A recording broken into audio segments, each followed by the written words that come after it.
Alright, what's up? This is days 23 and 24 of journaling every day for 90 days to hold myself accountable for my self-improvement and to update my mom on how I'm doing because I don't get to talk to her enough during the week. My mom. So it's 90 days of no social media and less than 3 hours of screen time a day. Daily morning and evening routines like cold showers and stuff like that. Avoiding sexual content. And maximizing productivity for my work and for training and side projects. My goal is to build and break habits over the 90 days and have a normal schedule, which is why I'm not shaved and tired. It's a normal schedule. But it's good future reference for me to watch, good for my mom to see, and hopefully people watching will motivate me to do it. And today I'm going to talk about why I do training. Why I train combat sports. And I'm not going to do any research on what benefits there are, because I'm sure if you look up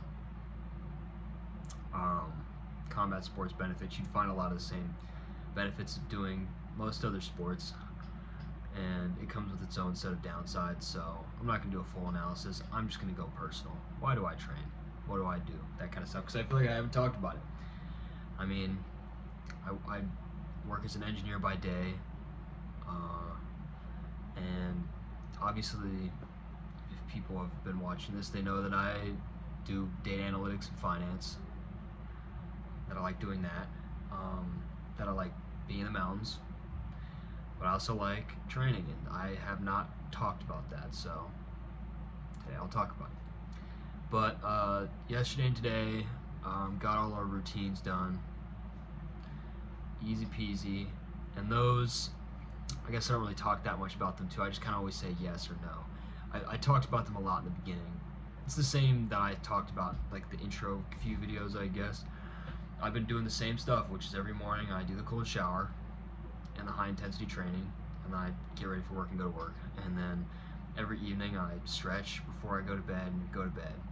And I do the Spanish in the evenings when I'm not working, but when I'm going to work, I actually have quite a long commute, so I do the Spanish practice on the way to work. So, on the way to and from, so I actually get double the amount of Spanish in the day, which is pretty cool because I'm maximizing productivity. I'm literally sitting there on my drive to and from work practicing Spanish, so I'm not wasting a minute during my day without being productive. So, that's something I've been doing the past couple of weeks of working. Just thought I should put that out there. Very good for productivity. And yesterday was good. Yesterday was amazing. Great day back into work, back into training, all that stuff. Today was stressful. I'm not gonna lie to y'all. Being a young man and doing, avoiding sexual content online and, doing these 90 days of self-improvement.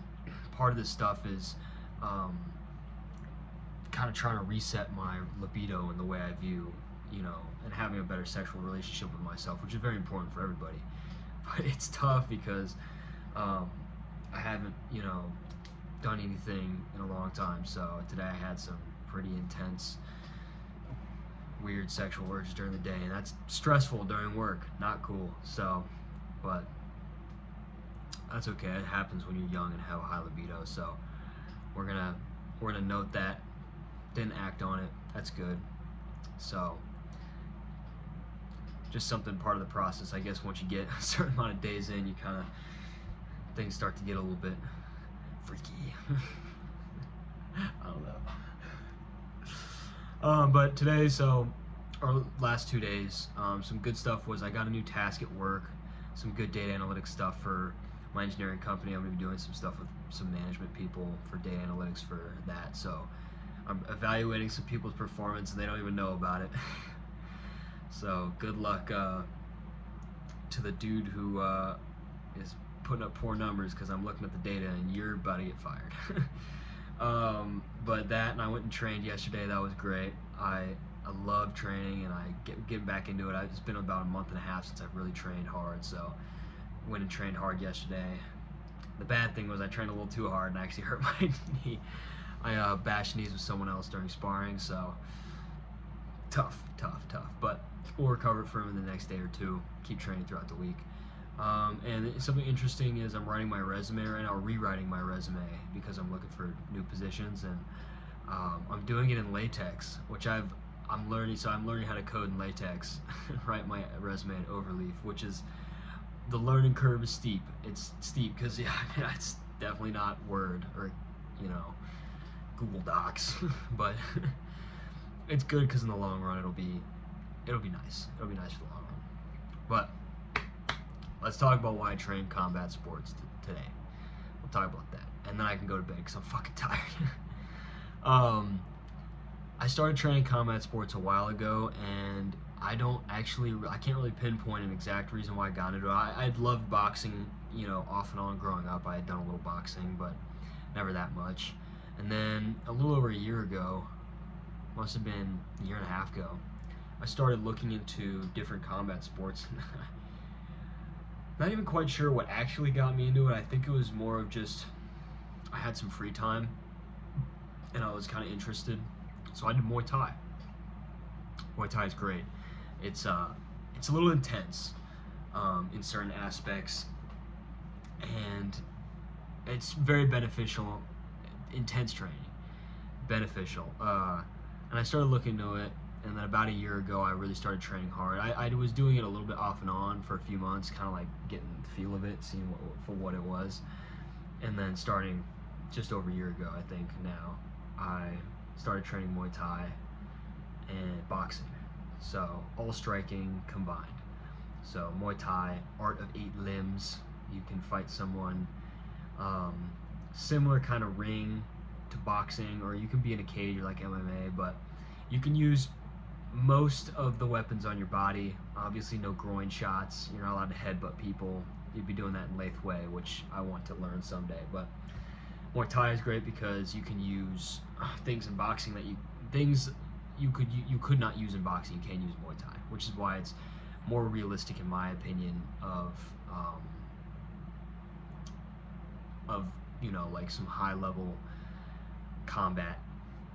I guess, I don't know. I mean, I wouldn't necessarily say it's more useful in a street fight than boxing, but to a certain extent, if you train it enough, I think that the payoff long term is more useful in a street fight than boxing. Although the two go hand in hand. If you've trained both, you know that it's kind of one and the same in certain regards. You do a lot. It's just whether or not you're incorporating one with the other, or like just whether or not you're incorporating boxing in your Muay Thai. But regardless, you can use a lot of weapons like your elbows, your knees, and your legs. You can kick someone with the bottom or top of your foot. You hit them with your shin, your knees, your elbows. Pretty much anything below the neck, you can hit them with. It's a pretty fair game. I mean, I'm sure you could hit someone with your shoulder. I mean, some ways you can sweep people like that, or shoulder or hip bumping, but not very effective striking weapons, So, great. It's great all around. So doing that in boxing, I started with that just because striking is a great place to start.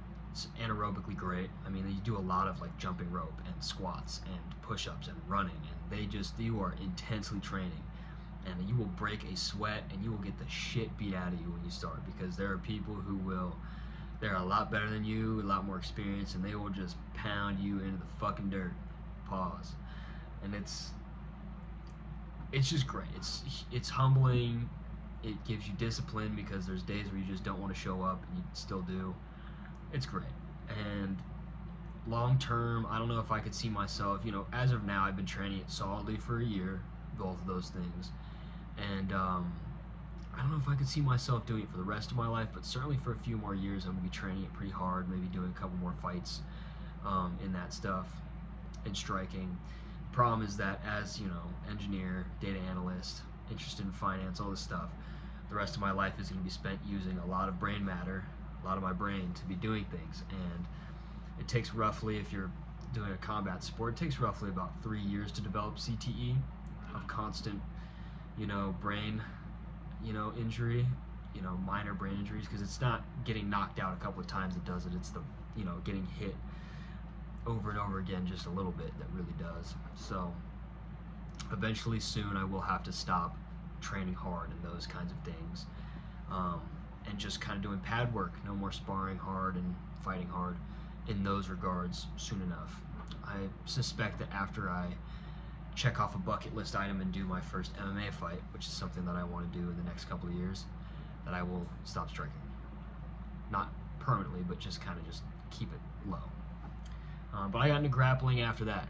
That's the other section of combat sports. It's really just striking and grappling for the most part. There's a little overlap sometimes, but grappling is great. That's what I started later. I started grappling a little under a year from now, and that's what I fell in love with, for sure. I love jiu-jitsu a lot. I do jiu-jitsu and wrestling. Those are the two that I do.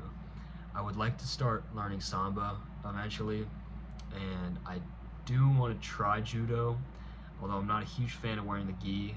I get so hot in it, and I'm not a huge fan of gi jiu-jitsu anyways, because I like wrestling. But yeah, doing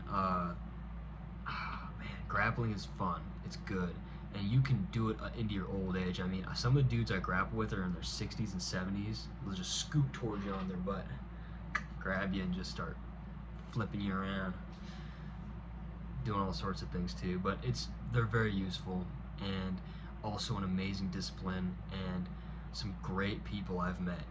Some of the coolest people I've met in my gyms have been some of the dudes who I grapple with. You know, they're real cool, and most of them are pretty fucking smart. So I see myself doing that probably in old age. There's a lot to learn with it, which is really cool. I love a good skill depth. I love a good skill tree. So lots of things to learn.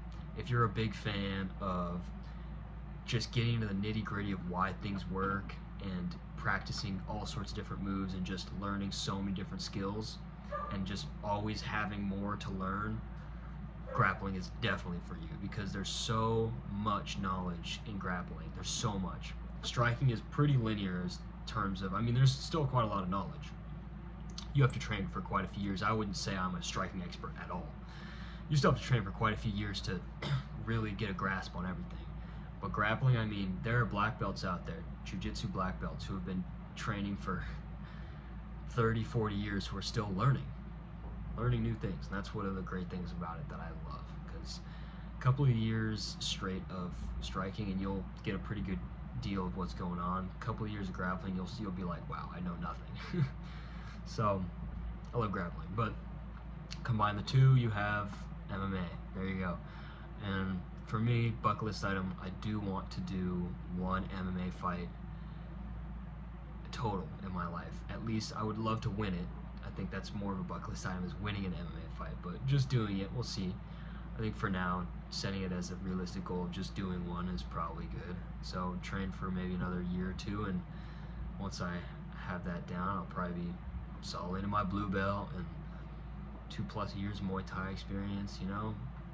Maybe I'll hop in the ring, you know, throw some haymakers. I don't know. Could be a good idea. I definitely don't want to go pro. That would be tough, and I've got so much more ahead of me for STEM, so don't want to ruin that, because my career path ahead of me as soon as I finish school is free money, literally.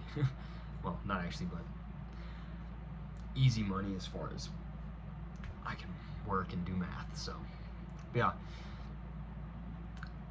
I suppose I should, I don't know, I could geek out about combat sports all day. I mean, I've been doing it 3 to 4 times a week, every week for the past year. So I've gained quite a lot of experience. I've learned a lot of stuff. And I'd say the main reason why I've kept coming back is just because of how it makes me feel. I just feel so calm and centered when I'm focusing on that stuff. Everything else melts away, and then it makes the rest of the day so much better, because you went and did that. I mean, if you go and fight for an hour, the rest of your day is literally all downhill from there. There's nothing else you got to do that's even on par with that as far as difficulty. It makes everything seem so easy. You get crushed under somebody for 6 minutes straight while rolling. hell yeah, I'm gonna go do my homework. I'm gonna be happy I'm just doing my homework and not getting my fucking esophagus pressed in. Like, I love it. It's good. It's great.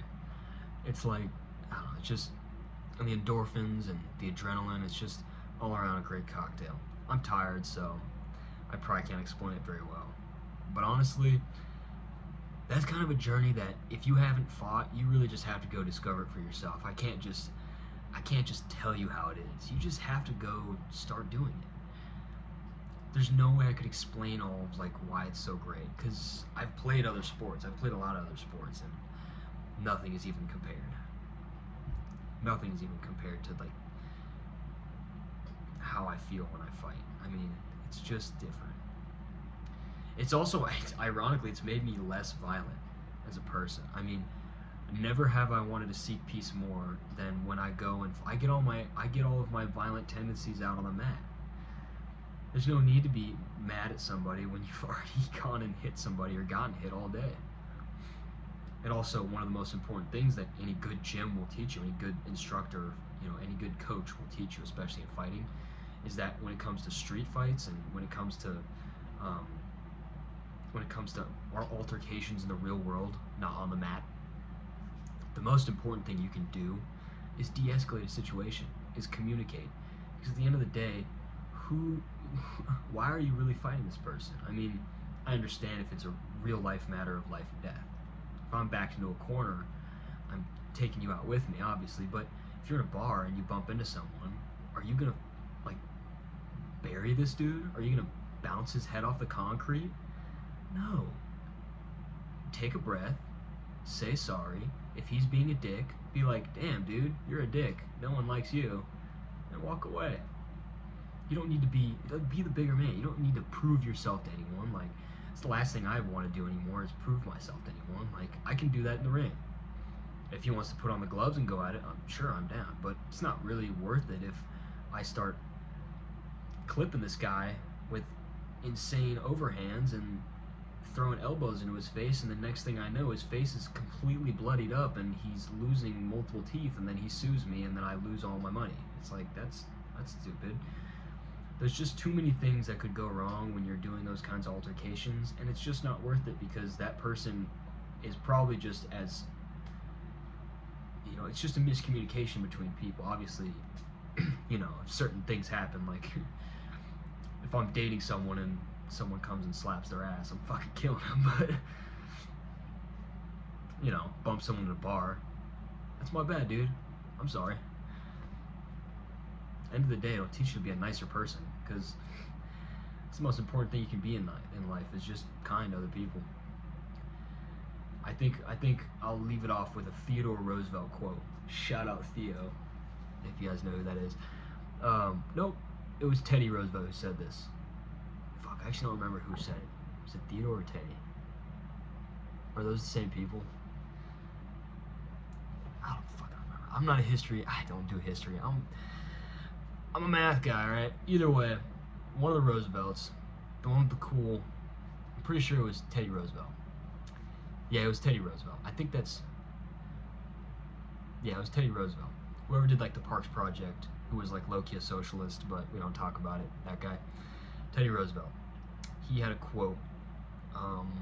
He said, "Walk softly, but carry a big stick." That's all that having all that combat training experience will do for you. You will walk around and be the most cool, humble, down-to-earth, at least this is what you should be aspiring to be, the most cool, humble, down-to-earth, chill dude, walking around the planet. Nobody knows that with you, you're carrying that big stick, and that big stick is the ability to hurt people a lot, hurt people over and over again, put a lot of pain on people, and potentially end their life, just because you have the muscle memory and the know-how to do that. You have the muscle memory built up to hurt someone really bad. And with that, you do nothing. You carry that big stick around, and you use it to assure yourself in becoming the kindest and most genuine person that you can. That's what I see is one of the true benefits of combat sports. Because if you notice, walking around places, the loudest, most belligerent, most angry people are often the most insecure, the most afraid. You are none of those things. You're going to become very secure in yourself and your ability to defend yourself. And hence, you will not need to argue and yell. You will not need to pick fights. You know that you're carrying that big stick. So you let it make you a better person. That's why I train. That's cool stuff. I'm tired. I'm going to bed. See ya. Bye, Mom. Love you.